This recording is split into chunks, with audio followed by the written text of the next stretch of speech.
Bonjour. Chaque 14 septembre est célébrée la fête de l'exaltation de la croix, jour où nous nous souvenons et honorons la croix sur laquelle notre Seigneur Jésus-Christ est mort. La contemplation de cet arbre sur lequel notre Sauveur a versé son sang le plus précieux est une porte ouverte sur le mystère de l'amour divin répandu sans mesure sur le genre humain. La croix du Christ, a enseigné le pape Saint Jean-Paul II, est la croix sur laquelle on meurt pour vivre, vivre en Dieu et avec Dieu, vivre dans la vérité, dans la liberté et dans l'amour, vivre éternellement. Dans le récit de la vie des saints, il est dit que Saint Antoine faisait le signe de la croix chaque fois qu'il était tenté. Il suffisait de faire le signe de la croix pour que l'ennemi prenne la fuite. Ainsi, les chrétiens ont pris l'habitude de se signer pour demander la protection de Dieu en présence du mal et des dangers qui les guettaient. Nous faisons la même chose lorsque nous passons devant une croix ou devant un lieu religieux. Nous nous signons pour louer Dieu et nous pouvons dire: nous t'adorons, ô Christ, et nous te bénissons, qui, par ta sainte croix, tu as racheté le monde. Aujourd'hui, comme pilule, quand une prière est selon le cœur de Jésus, elle obtient des miracles.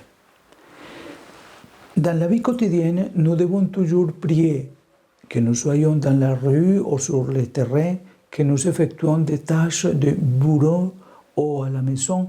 Prions toujours en offrant tout à Dieu. Prions donc toujours pour tout et pour tous, également pour nos ennemis. Jésus nous a conseillé cela. Priez pour vos ennemis. Prions pour nos proches, mais également pour ceux que nous ne connaissons pas. Prions même pour nos ennemis. Et quand je l'ai dit avant, comme l'Écriture nous invite souvent à le faire. La prière dispose à un amour surabondant. Prions surtout pour les personnes malheureuses, pour celles qui pleurent dans la solitude et désespèrent qu'il n'y ait plus un amour qui palpite pour elles.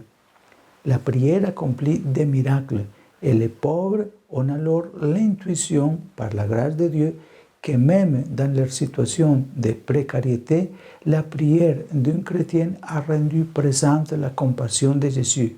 En effet, il regardait avec une grande tendresse les foules fatiguées et égarées comme des brebis sans pasteur. Le Seigneur est, ne l'oublions pas, le Seigneur de la compassion, de la proximité, de la tendresse. 3 mots à ne pas oublier. Jamais. Parce que c'est le style du Seigneur. Compassion, proximité, tendresse. La prière nous aide à aimer les autres, malgré leurs erreurs et leurs péchés. La personne est toujours plus importante que ses actions, et Jésus n'a pas jugé le monde, mais il l'a sauvé. C'est une vie horrible que celle des personnes qui jugent toujours les autres, qui sont toujours en train de condamner, de juger. C'est une vie horrible, malheureuse. Jésus est venu pour nous sauver. Ouvre ton cœur, pardonne, justifie les autres, comprends, sois proche toi aussi des autres. Et de la compassion et de la tendresse comme Jésus. Il faut aimer tout le monde et chacun en se rappelant que dans la prière, que nous sommes tous pécheurs et que dans le même temps, aimer de Dieu un par un. En aimant ainsi ce monde, en aimant avec tendresse, nous découvrons que chaque jour et chaque chose porte caché en lui un fragment du mystère de Dieu. Le catéchisme écrit encore: prier dans les événements de chaque jour et de chaque instant est l'un des secrets du royaume révélé aux tout petits, aux serviteurs de Christ, aux pauvres de béatitude. Il est juste bon de prier pour que la venue du royaume de justice et de paix influence la marche de l'histoire.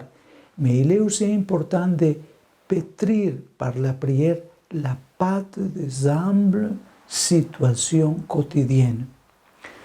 Toutes les formes de prière peuvent être s'élevant auxquelles le Seigneur compare le royaume. L'homme, la personne humaine, l'homme et la femme est comme un souffle, comme un fil d'herbe. Le philosophe Pascal écrivait « Il ne faut pas que l'univers entier s'arme pour l'écraser. Une vapeur, une goutte d'eau suffit pour le tuer. » Nous sommes des êtres fragiles, mais nous savons prier. C'est notre plus grande dignité, c'est également notre force. Courage. Priez à chaque moment, dans chaque situation, parce que le Seigneur est proche de nous. Et quand une prière est selon le cœur de Jésus, elle obtient des miracles. Que le Tout-Puissant vous bénisse, au nom du Père et du Fils et du Saint-Esprit. Amen.